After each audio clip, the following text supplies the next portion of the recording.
Let's set the scene. It's the winter of 1939, and a commercial airline pilot working for the Dutch airline KLM decides he's officially had enough of safely shuttling passengers from point A to point B. So what does he do? Well, he just outright steals a Douglas DC-2 passenger plane. Then he flies it across the sea to Finland, personally converts it into a bomber, and literally starts launching attacks on Soviet army positions. And here is the kicker. This rogue pilot, he's a citizen of one of the most famously peaceful, famously neutral countries on the entire planet, Sweden. So today, we are unpacking the shocking shadow war reality behind Sweden's so-called pristine neutrality in this explainer. When you hear the word neutrality, especially in the context of Europe during World War II and the Cold War, you probably picture a nation just, keeping its head down, staying out of the bloodshed, right? But the thing is, true neutrality is rarely actually neutral, and it is almost never quiet. Because to maintain that perfect image of peace, that actually required secret mercenaries, shadowy backdoor deals, and a level of chaotic, reckless espionage that is almost impossible to believe. I mean, just take our rogue pilot, Gustaf von Rosen. His life is absolute proof of how completely wild this era was. He wasn't just a one-time plane thief. During World War II, he was actually arrested as a spy by the Gestapo. But he managed to get released. How? Because his aunt just happened to be married to the infamous Nazi leader Hermann Goering. You can't make this stuff up. And decades later, he was still at it. He was flying food into the blockaded state of Biafra, got fed up at the situation, smuggled in weapons, and actually formed his own mercenary squadron of rocket-armed light aircraft. He literally called them the Biafra babies. But von Rosen was just a rogue actor. How does a supposedly neutral country actually manage a coordinated shadow war? Let's get into Section 1, Meet the Firm, Spies, Bankers, and Librarians. Okay, so when World War II broke out, Sweden realized they had a massive, massive problem. They essentially had zero modern military intelligence. Nothing. So in 1939, a Swedish major named Karl Pettersson was essentially told to just build an agency from absolute scratch. They called it C-byrån. And their high-stakes, top-secret, James Bond-style headquarters? Yeah, it was a totally normal-looking apartment building in Stockholm, on Sibblegatan 49, known simply to the insiders as Centralen. Now, if you were building a ruthless spy network from the ground up, who is the absolute first person you'd hire? Well, C-byrån aggressively recruited academics. I'm serious. Their top guy was a man named Thade Palm. On paper, Palm was just this quiet, obscure university librarian. But in reality, this librarian was running a massive shadow network, and it was fully backed by the staggering financial muscle of Marcus Wallenberg. Wallenberg was a billionaire banker from Sweden's absolute most powerful corporate family. So you have this bizarre, highly effective alliance, right? State military intelligence run by a bookworm, bankrolled by a billionaire. With this weird but effective machinery in place, Sweden was ready to go on the offensive. Which brings us to Section 2, Spies, Lies, and Actresses. By 1940, Nazi Germany had violently occupied neighboring Norway. Naturally, the Swedish military was terrified they were next on the list. Enter Sonja Wigert. She was a glamorous, highly famous Norwegian-Swedish actress, like a massive star. In 1942, the Swedish military actually approached her with an insane pitch.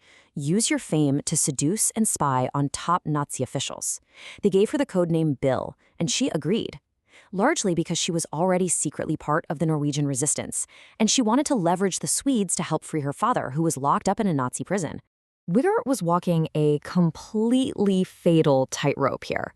She actually managed to convince Josef Terboven, who was the completely ruthless Nazi commander of occupied Norway, that she was spying on Sweden for him. But the reality? The intelligence she fed the Nazis was entirely pre-packaged, carefully approved disinformation cooked up by the Swedish military.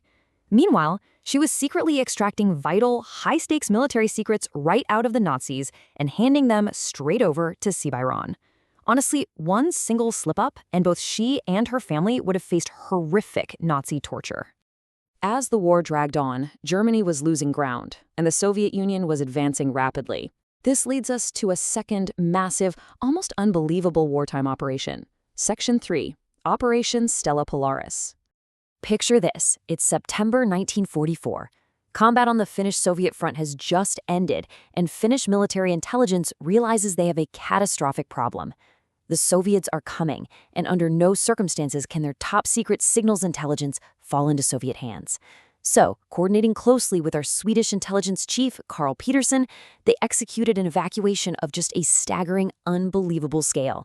They successfully smuggled 750 people across the sea. Just think about the sheer logistics of doing that in 1944. They literally packed up an entire country's signals intelligence apparatus, 750 Finnish personnel, all their families, and countless heavy boxes of highly classified archives. They loaded them all onto 4 ships in the dead of night and just sailed them straight to Sweden. And where exactly do you hide a foreign nation's entire intelligence archive? Well, you stuff it in the basement of the Hotel Aston in Stockholm, of course. Later, they tucked it away in the cellars of various Swedish castles. And the payoff? In return for hiding them, Sweden got their hands on massive amounts of high-quality intel and deeply advanced code-breaking techniques.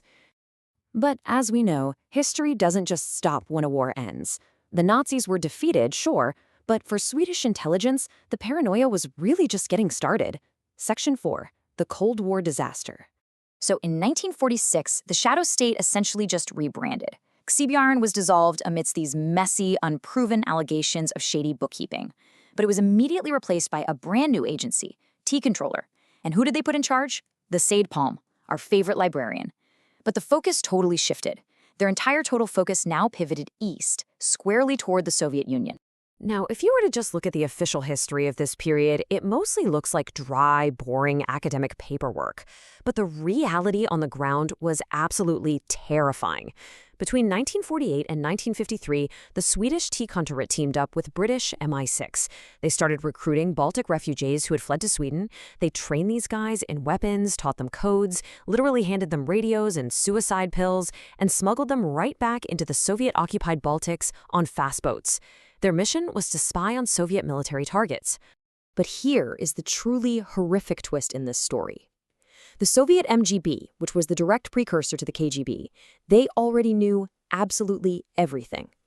The Soviets had completely infiltrated the operation using their own spies who were deeply planted within the Baltic refugee community right there in Stockholm. So every single time the Swedes and the British proudly dispatched a boat full of agents into the dark, those agents were stepping off the beaches and walking directly into a fatal, perfectly pre-planned Soviet trap. Most of them were captured or killed the absolute second they landed. When you play in the shadows like that, the fallout is inevitable. And the desperate lengths a state will go to in order to cover it all up, they are extreme. Let's look at Section 5, the cost of secrecy. These post-war cover-ups absolutely destroyed lives. Remember Sonja Wigert, our incredibly brave actress? Well, when the Nazis eventually realized she was a double agent, they publicly smeared her as a collaborator. And even after the war ended, Swedish intelligence straight up refused to clear her name, just to protect their own secrets. They completely ruined her post-war career. And what about those priceless Stella Polaris archives hidden in the castles? In the early 1960s, Swedish generals were so paranoid and desperate to hide the evidence of what they'd done that they literally hauled these priceless historical documents to a garbage dump in Stockholm, and they just set them on fire. But as they found out, you could only burn so much paper. In 1973, the secrets finally violently unraveled. 2 journalists published this massive scoop exposing the successor to T-kontoret, a highly secretive agency known as IB. It completely shocked the Swedish nation. The scoop proved that this military corporate intelligence apparatus was operating completely, totally outside the bounds of Swedish democracy. I mean, they had secret spies abroad, they were committing domestic break-ins, they were maintaining illegal registers of their own citizens, and they were planting corporate informants in practically every large Swedish firm. And all of this was facilitated by that cozy, ongoing relationship with the Wallenberg banking empire. So what does this all mean for us today?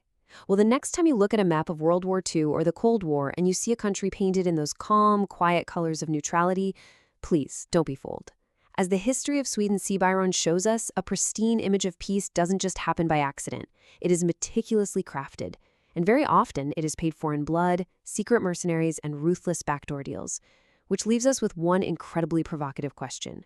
Can any nation ever truly be neutral? Or is neutrality just the ultimate cover story? Thanks for joining me on this explainer, and I'll catch you next time.